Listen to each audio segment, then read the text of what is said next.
6월 28일 주일 저녁 예배에 오신 성도님들을 주님의 이름으로 환영합니다. 사도신경으로 신앙 고백하시겠습니다. 전능하사 천지를 만드신 하나님 아버지를 내가 믿사오며 그 외아들 우리 주 예수 그리스도를 믿사오니 이는 성령으로 잉태하사 동정녀 마리아에게 나시고 본디오 빌라도에게 고난을 받으사 십자가에 못 박혀 죽으시고 장사한 지 사흘 만에 죽은 자 가운데서 다시 살아나시며 하늘에 오르사 전능하신 하나님 우편에 앉아 계시다가 저리로서 산자와 죽은 자를 심판하러 오시리라. 성령을 믿사오며 거룩한 공예와 성도가 서로 교통하는 것과 죄를 사하여 주시는 것과 몸이 다시 사는 것과 영원히 사는 것을 믿사옵나이다. 아멘. 찬송가 421장 찬양하겠습니다. 찬송가 421장 내가 예수 믿고서 찬양하겠습니다. 내가 예수 믿고서 죄 사함 받아 나의 모든 것 다 변했네. 지금 내가 가는 길 천국 길이요 주의 피로 내 죄가 씻겼네. 나의 모든 것 변하고 그 피로 구속 받았네. 하나님은 나의 구원 되시오니 내게 정죄함 없겠네. 주님 밝은 빛 되사 어둠에 치니 나의 모든 것 다 변했네. 지금 내가 주 앞에 온전케 됨은 주의 공로를 의지함일세. 나의 모든 것 변하고 그 피로 구속 받았네. 하나님은 나의 구원 되시오니 내게 정죄함 없겠네. 내게 성령 임하고 그 크신 사랑 나의 맘에 가득 채우며 모든 공포 내게서 물리치시니 내 맘 항상 주 안에 있겠네. 나의 모든 것 변하고 그 피로 구속 받았네. 하나님은 나의 구원 되시오니 내게 정죄함 없겠네. 아멘. 찬송가 370장 찬송가 370장 주 안에 있는 나에게 찬양하시겠습니다.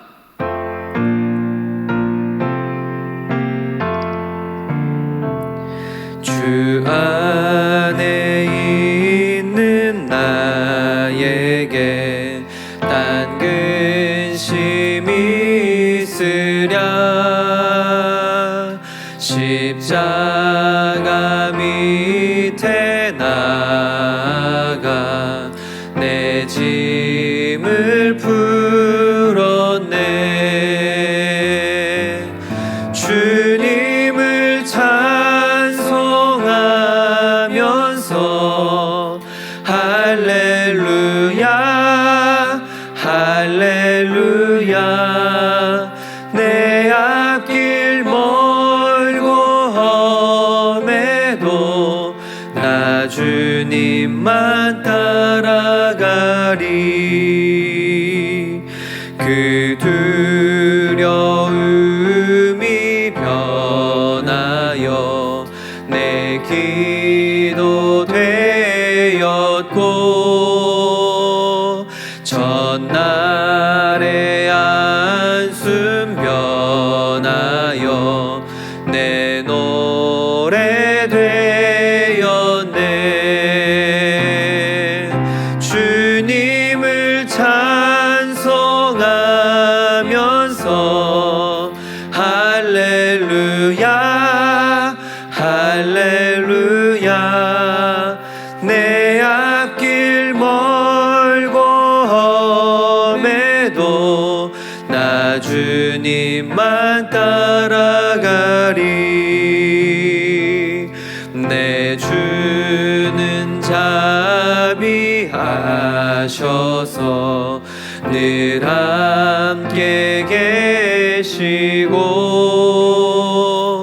내 궁핍함을 아시고 늘 채워주시네.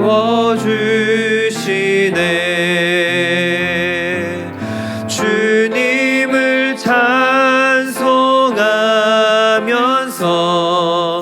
할렐루야 할렐루야.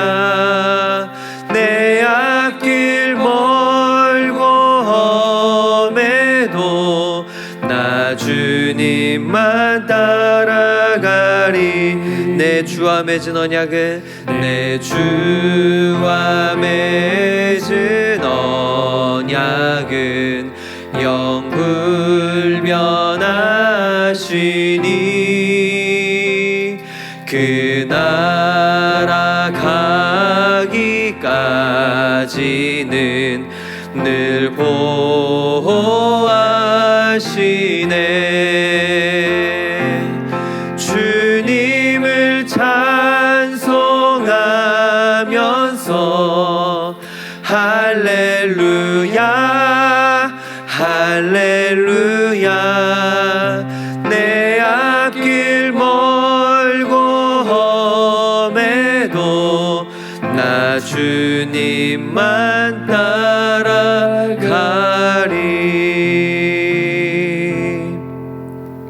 아멘. 예배를 위해서 신진혁 전도사님 기도하시겠습니다.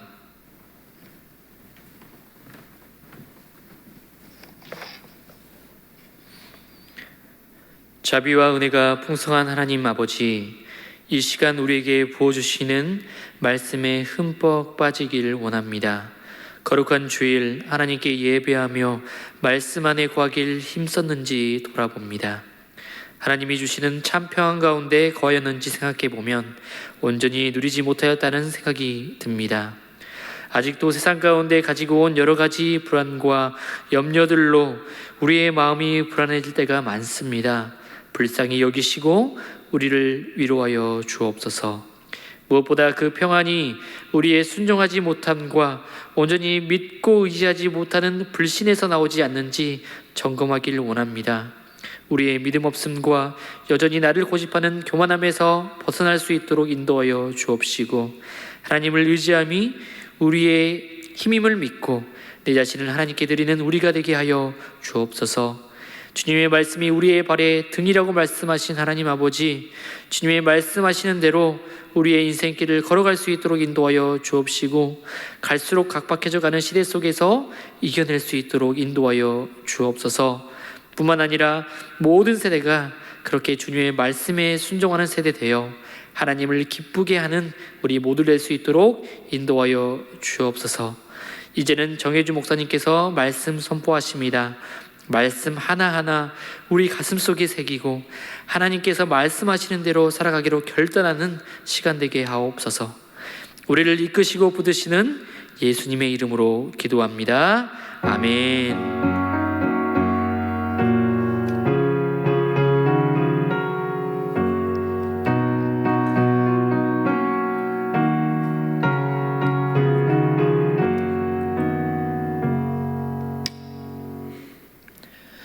하나님 말씀 받겠습니다. 이 복된 시간 우리에게 주시는 하나님 말씀은 에베소서 6장 1절에서 4절까지 말씀입니다. 에베소서 6장 1절에서 4절까지 말씀의 제목은 부모 되기입니다. 제가 읽겠습니다. 자녀들아, 주 안에서 너희 부모에게 순종하라. 이것이 옳으니라. 내 아버지와 어머니를 공경하라. 이것은 약속이 있는 첫 계명이니 이로써 내가 잘되고 땅에서 장수하리라. 또 아비들아, 너희 자녀를 노엽게 하지 말고 오직 주의 교훈과 훈계로 양육하라. 아멘. 사랑합니다. 결혼하면 무엇이 가장 먼저 생각이 나시는지 모르겠습니다. 제법 시간이 지났지만 영화 제목 중에 소설책으로도 나왔는데 결혼은 미친 짓이다라는 영화가 있었습니다. 영화는 그렇게 재미있지는 않았던 것 같은데 제목이 워낙 임팩트가 있다 보니 사람들의 머릿속에 각인이 되는 것 같습니다. 재밌는 것은 실제로도 결혼이 미친 짓이라고 말할 정도로 힘이 들다거나 그 말 자체가 어느 정도 공감이 된다는 게 참 재미있는 것 같습니다. 그렇지만 성경은 결혼을 다르게 이야기합니다. 성경은 결혼을 너무 멋진 것이라고 소개를 해줍니다.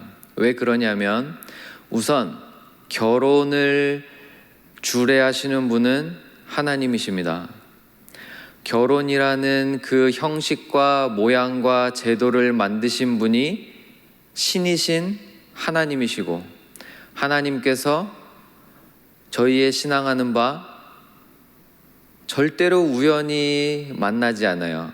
하나님께서 가장 좋은 때에 가장 좋은 만남으로 가장 좋은 가정을 꾸리게 하시는 줄 저희는 믿습니다. 결혼은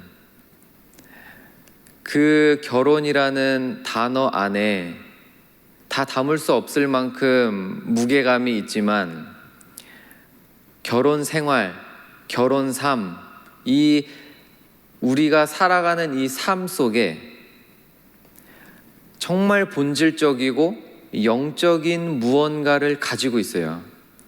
결혼 생활이라는 이 결혼 생활 속에 하루하루 매 순간순간이 정말 본질적이고도 영적인 그 무언가를 가지고 있습니다.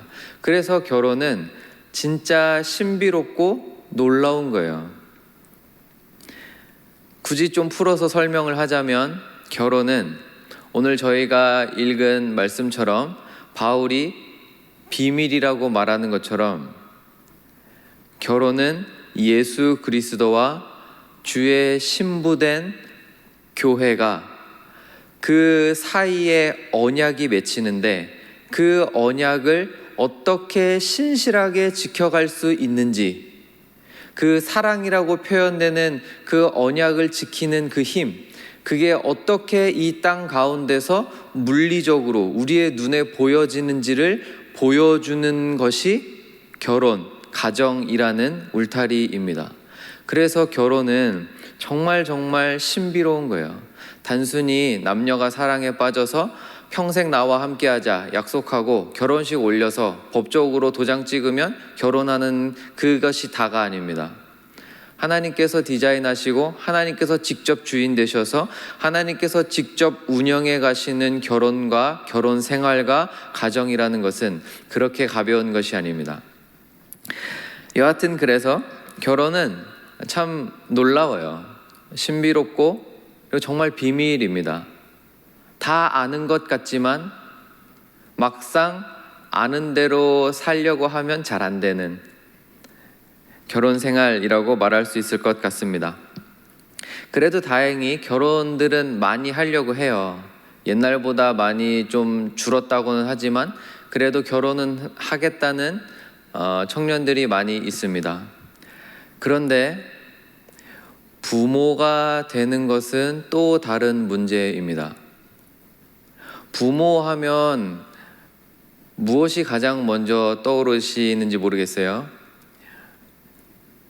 자녀된 입장에서 부모님을 생각하면 좀 느낌이 다를 거고 또 반대로 우리가 결혼을 해서 하나님께서 우리 가정에 자녀를 주셔서 우리가 부모가 됐다면 또 드는 생각이 다를 것 같습니다. 우리가 부모가 됐다면 제일 먼저 머릿속에 떠오르는 단어들은 아무래도 희생, 헌신, 그 다음에 사랑, 인내, 양육, 그 다음에 자녀들을 어떻게 교육시킬지, 얘를 어린이집에 보내야 할지, 유치원을 보내야 할지, 초등학교는 어디로 가야 할지 뭐 이런 것들도 우리 머릿속에 떠오를 것이고 자식 농사 내 마음대로 안 된다라는 말도 떠오를 것 같고 젊은 가정들의 신방을 가보면 많은 부모님들이 이렇게 얘기를 하십니다. 내가 이렇게 무너질 줄 몰랐다고. 자녀를 양육하면서 내 밑바닥의 밑바닥을 보고 있다고. 이런 이야기들도 가끔 하시죠. 그렇지만 결혼의 분명한 목적 중 하나는 자녀를 출산하는 것입니다. 이 말이 굉장히 좀 조심스럽지만 성경은 너무 분명하게 결혼의 목적 중 하나는 자녀 출산인 것을 분명히 가르칩니다. 그것도 창세기 1장에서부터 가르쳐요. 하나님께서 첫 부부를 만들어 주시고 아담과 하와에게 처음으로 명하시는 것이 너희는 생육하고 번성하라예요. 하나님께서 사람에게 처음으로 하신 말씀이 너희는 생육하고 잘 살고 그 다음에 번성하라. 하나님께서 창조하신 이 아름다운 피조 세계에서 하나님의 형상을 닮은 너희가 마음껏 번성해서 살아라 라는 것이 하나님의 뜻이에요. 이것이 결혼이라는 제도, 울타리 안에서 자녀 출산이 복된 이유입니다. 하나님께서 그것을 기뻐하세요. 그래서 출산은 분명하게 결혼의 목적 중 하나라고 말할 수 있습니다. 시편의 시인이 이렇게 노래합니다. 젊은 자의 자식은 장사의 수중의 화살 같으니 이것이 그 화살통에 가득한 자는 복되도다. 이 말에 반대할 수 있는 사람은 아마 없을 겁니다. 장례식에 갈 때마다 느끼는 것은 부모님이 돌아가셨을 때 자녀들이 정말 우애 좋게 그 장례식장을 지키는 모습들을 보면 참 가정이 무엇인지 다시 한번 생각을 하게 되죠. 자녀는 분명하게 하나님께서 우리에게 주시는 복인 줄 믿으시기를 바랍니다. 그럼에도 불구하고 이 타락한 세상에서 자녀 출산은 절대적인 성도의 의무는 아닙니다. 잘 이해하셔야 돼요. 하나님이 창세 전부터 계획하셨던 것은 결혼하고 가정을 꾸려서 자녀를 출산해 생육하고 번성하고 이 땅을 하나님의 사랑으로 다스리는 것이 맞아요. 그러나 이 타락하고 왜곡된 세상에서 자녀 출산은 성도의 절대적인 의무가 아닙니다.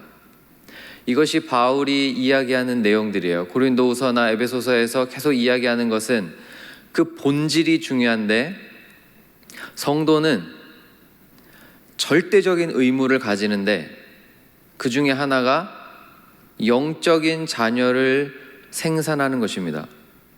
성도는 그 누구도 피할 수 없는 책임을 지게 되는데 그 사람 안에 예수 그리스도의 영이신 성령께서 임재하시고 그 삶의 주인이 예수 그리스도, 나의 삶의 왕은 예수님 뿐입니다. 이 신앙의 고백을 하는 모든 성도는 절대적인 의무를 지니게 되는데 그것 중에 하나가 바로 영적인 자녀를 낳는 것입니다.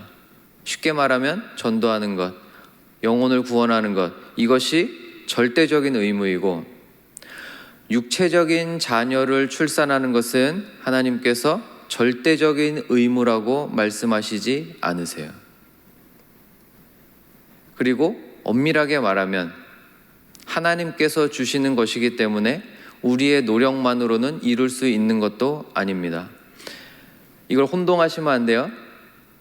영적인 자녀를 출산하는 것은 피할 수 없는 절대적인 의무입니다.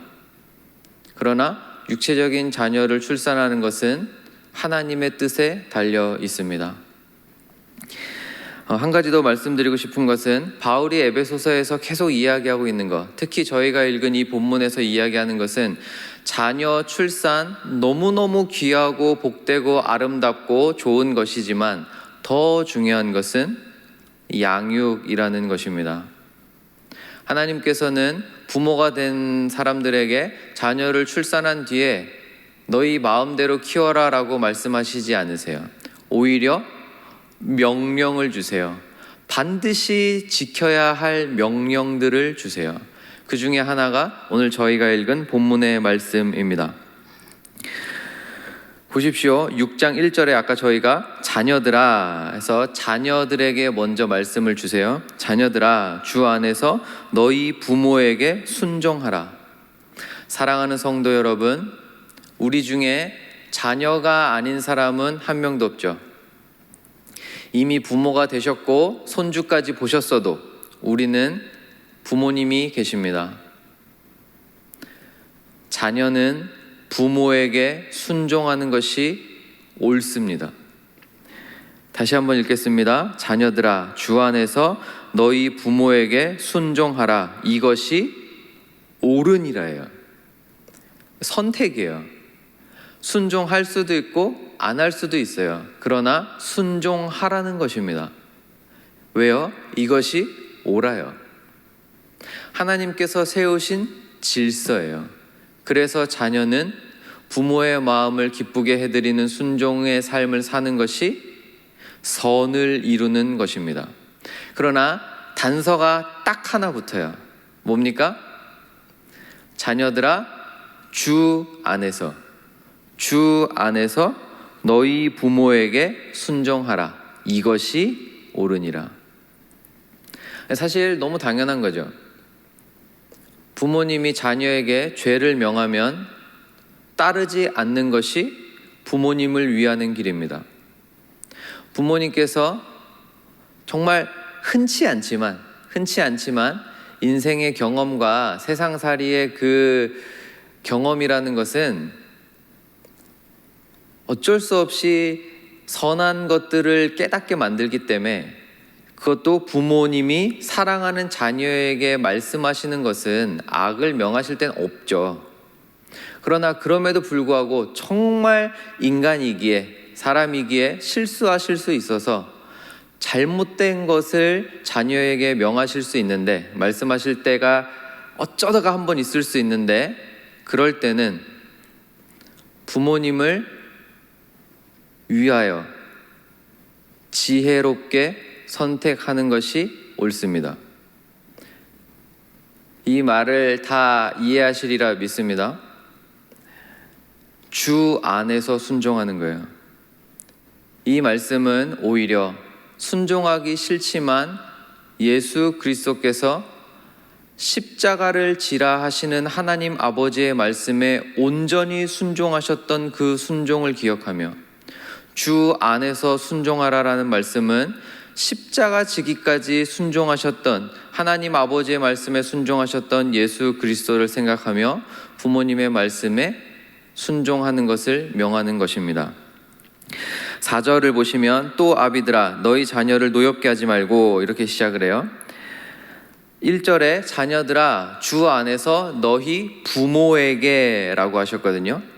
그러면 4절에서도 또 부모들아, 너희 자녀를 노엽게 하지 말라, 이렇게 나와야 말이 맞는데 부모라고 하지 않고 4절에서는 아비들아 라고 바꿨습니다. 강조하는 게 있는 거예요. 무엇이냐면 자녀들을 양육하는 그 책임이 아버지에게 있다는 것을 보여주는 것입니다. 그래서 아비들아, 또 아비들아, 너희 자녀를 노엽게 하지 말라라고 말씀하세요. 많은 것들을 이야기할 수 있었을 텐데 딱 하나만 이야기를 합니다. 정말 중요한 것 하나만 이야기를 합니다. 바울은 가끔 너무 날카롭게 이야기를 하실 때가 있으세요. 화내지 말라는 거예요. 분노하지 말라는 거예요. 잘못된 분노를 자녀에게 내지 말라는 것입니다. 왜요? 몇 가지 이유가 있는데, 우선 분노는 사람이 절제하지 못합니다. 너무너무 힘들어요. 분노를 잘 절제하는 사람이 이 세상에 몇이나 있겠습니까? 그것도 내 자녀에게 분노를 절제할 수 있는 부모님은 정말 흔치 않으세요. 많은 말을 할 수 있었을 텐데 딱 하나를 찝습니다. 아비들아, 자녀들에게 화 함부로 내면 안 된다라는 것입니다. 그래서 너희 자녀를 노엽게 만들지 말라는 거예요. 또 다른 이유는 분노는 상처를 남겨요. 잘못된 부모님의, 그것도 특히 아버지가 자녀를 향해서 분을 내는 것은 자녀의 마음에 깊은 상처를 냅니다. 이거는 어쩔 수가 없어요. 갓난 아기 때를 생각해 보십시오. 그 아이가 살 수 있는 길은 울어서 엄마 아빠한테 매달리는 것밖에 없어요. 자신의 인생 전부가 엄마 아빠에게 달려 있는 거예요. 그러니까 떼를 쓸 수밖에 없는 이 아이들, 바꿔 말하면 정말 부모만 믿고 있는 이 아이들에게 잘못 분노를 내서 자녀들의 심령 가운데 화를 심으면 상처가 너무 깊은 겁니다. 그래서 바울이 딱 하나를 이야기할 때 분노, 너희 자녀를 노엽게 하지 말라라는 이야기를 하고 있는 것입니다. 또 한 가지 이유는 분노는 하나님을 왜곡시킵니다. 아비들아, 내 자녀들을 노엽게 하지 말라라고 명할 때 바울이 생각하는 것 중에 하나는 이것입니다. 아버지는 자녀에게 하나님의 대리자예요.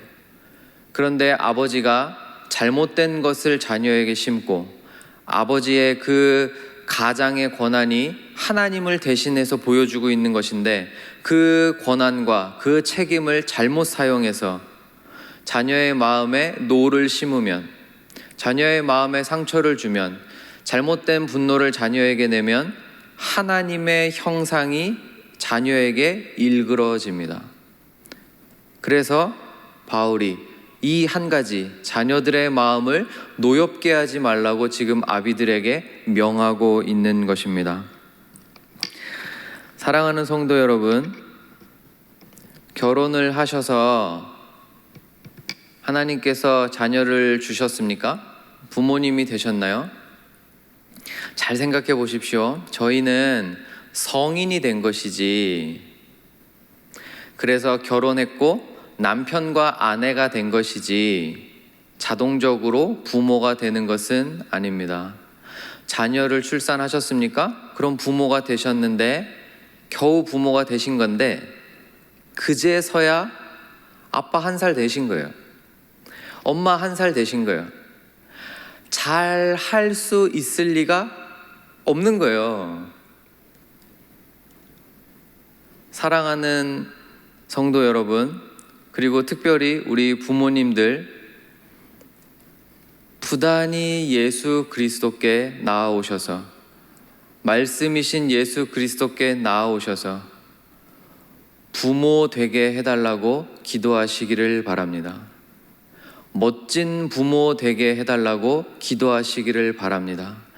예수께 나아오셔서 부모가 무엇인지를 배우시고, 남편이 무엇인지, 아내가 무엇인지, 아버지와 어머니가 무엇인지를 부단히 우리 주 예수 그리스도 앞에 나오셔서 배우시고, 성령께 간구하셔서 정말 말씀대로 세워지는 우리 가정, 우리 부모 되게 해달라고 기도하시기를 주님의 이름으로 축원드립니다.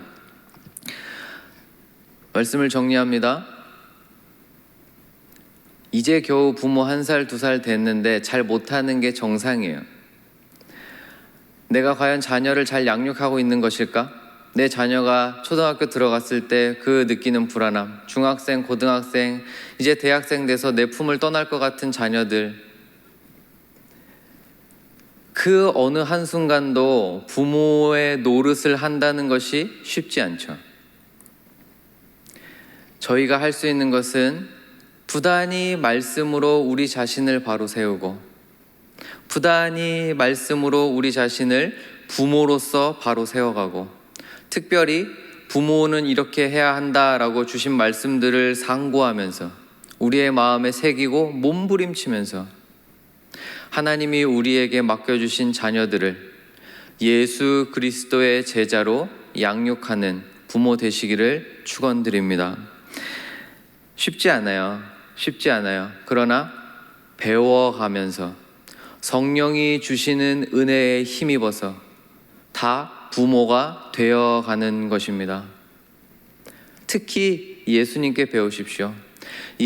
신랑 되신 예수 그리스도가 신부를 어떻게 사랑하셨는지를 배우시고, 신부인 교회가 어떻게 신랑 되신 예수 그리스도를 끝까지 믿으면서 세상 끝날까지 순결하게 자기 자신을 지키면서 신부가 되어가는지를 배우셔서 멋진 부모가 되시고, 우리 주 예수 그리스도께서 한 영혼을 사랑하시되 끝까지 사랑하셨던 그 사랑을 통해서, 또 부모를 섬기셨을 때 정말 십자가 지기까지 아버지 하나님의 말씀에 순종하셨던 그 순종을 배우시면서 우리의 가정을 더 말씀 위에 세워가시는, 우리의 자녀를 더 예수 그리스도의 제자로 빛나게 만들어 가시는 정말 멋진 남편과 아내, 정말 멋진 부모님들 되시기를 주님의 이름으로 축원드립니다.